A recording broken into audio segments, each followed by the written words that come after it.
équipe municipale ni les autorités n'ont réagi à l'alerte des populations de Keur Baba Lima. Les populations du quartier se sont cotisées pour retaper la route qui mène au quartier.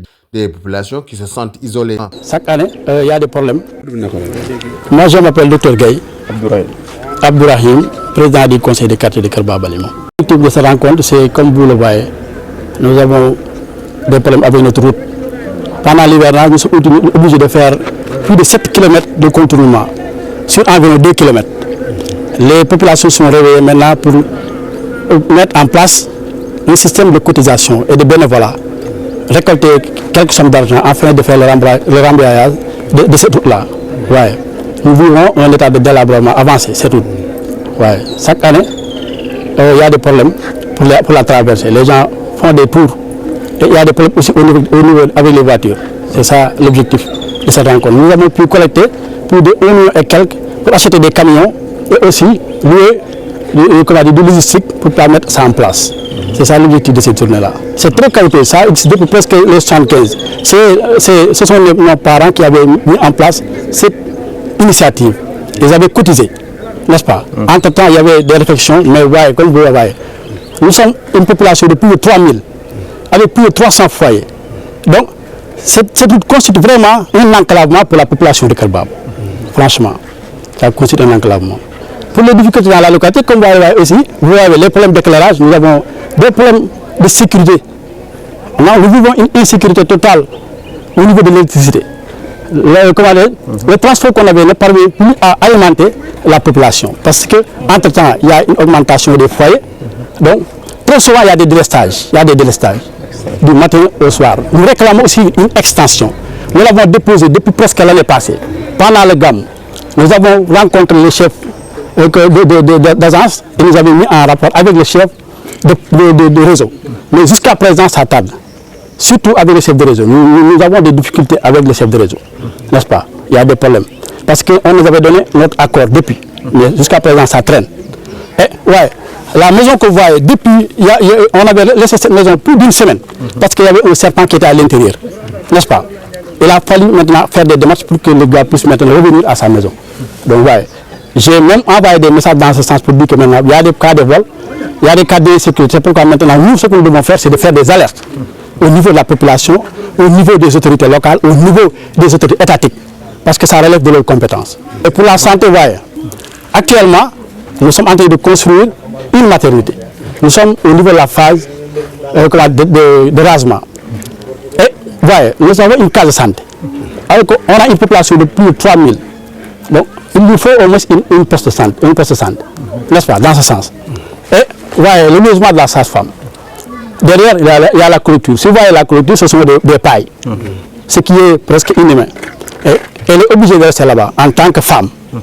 Donc, nous exhortons aussi les autorités à nous aider dans ce sens-là, franchement, et aussi à nous aider à finaliser notre maternité, afin que notre poste de santé, case de santé puisse être érigé en poste de santé. C'est tout. Parce que, oui. Allez. La route, c'est combien de kilomètres? Environ moins de 2 km. Et pendant l'hivernage, nous devons faire des 7 km. On va partir de l'autre côté, ce qu'on appelle l'ancienne route, ce qui est vraiment déplorable. Et parfois, à 1h du matin, on appelle les gens pour leur dire que venez nous aider. Parce que les voitures sont clouées dans l'eau.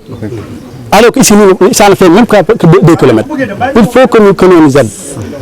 Entre la route nationale et ici, ça ne fait même pas 2 km de route. Donc, nous faisons partie de la population. Nous faisons partie du Sénégal. N'est-ce pas? Il faut que les gens nous aident dans ce sens-là.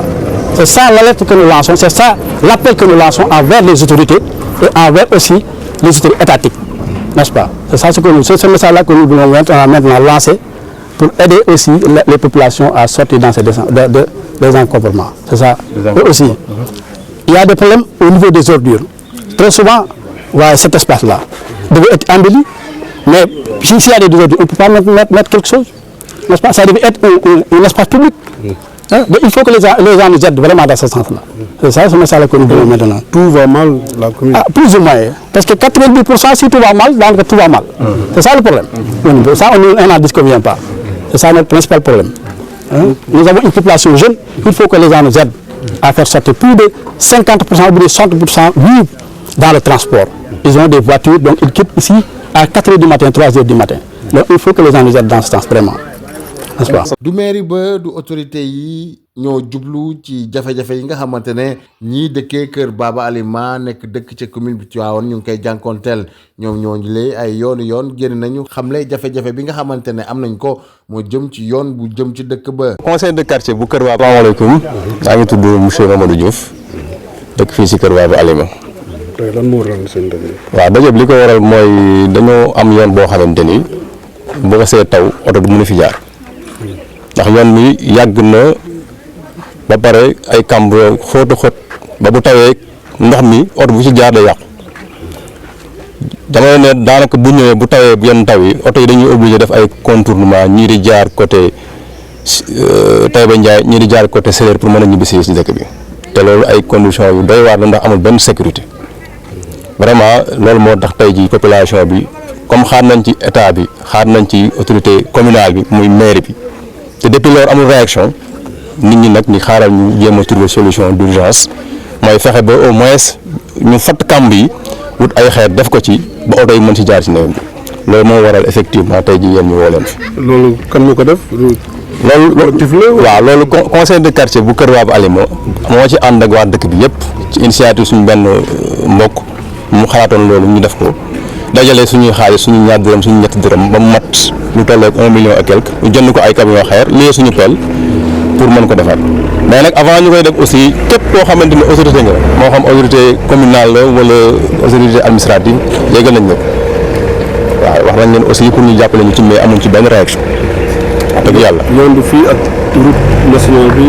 ñaari kilomètres yi. waaw fii ak tali bi route goudronnette bi environ 1 kilomètre 800 la moto 2 kilomètres xam naa ci lay yem waaw vraiment depuis 1975 ba léegi mu ngi la mel te ñun ñëpp xam nañ ni kër Baba Alima lay quartier la ci biir commune bu Tivaouane mais gis nañ ni dañu sàggane kenn toppatoo parce que ce qui est normal mooy au moins ñu am ralliement entre centre ville bi ak périphérie bi loolu mooy yoon mais dëkk boo xamante ne nga ci commune nga bokk te du éclairage du route du dara vraiment ñun on se sent pas concerné par la commune de Tivaouane ñun dañu concerné dañu beddi complètement ci commune bu Tivaouane waaw ndax boo doon wër fii di laaj ñu dëkk ci dëkk bi lan la autorité locale def fii ci kër waa ba même bu ñu la ko dee wax yow doo ko mën a compter parce que vraiment sentir ñu daal ñun bool nañu ci biir dëkk bi parce que Tivaouane ñëpp xam nañ ni am nañ projet Promoville bi xam nañ ni amoon nañ lu leen jagleel ci Promoville fañ ko bëgg a def nañ ko fa nag mais defuñ ko fii ci kër Baba te ñun mënuñu am plus de 3000 personnes yu fi yeewoo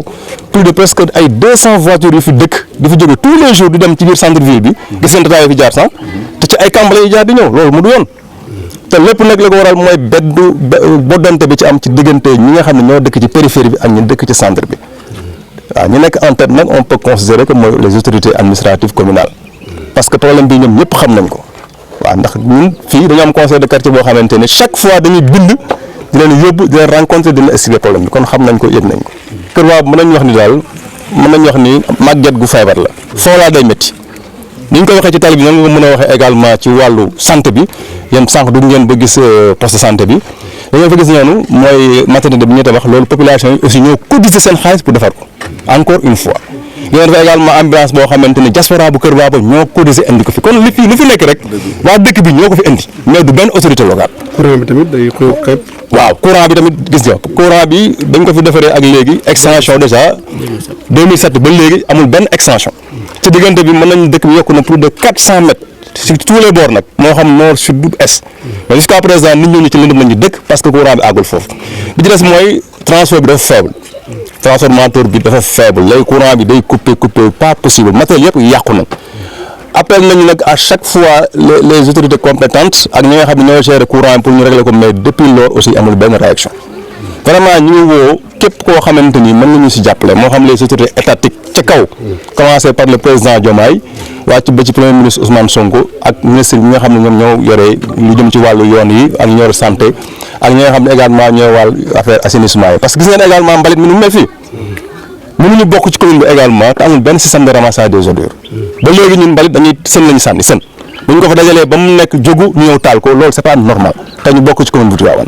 vraiment loolu dañu koy ñaawlu ba fu mu àgg waaw ñu ngi koy ñaawlu bu baax a baax voilà merci beaucoup. mu du yoon. askan woowu lee janoog taskatu xibaar yi xam ne daal autorité yu yees yi lee war nañoo génn jàmmarloog jafe-jafe yi nga xamante ne sénégalais ñu ngi koy jànkonteel.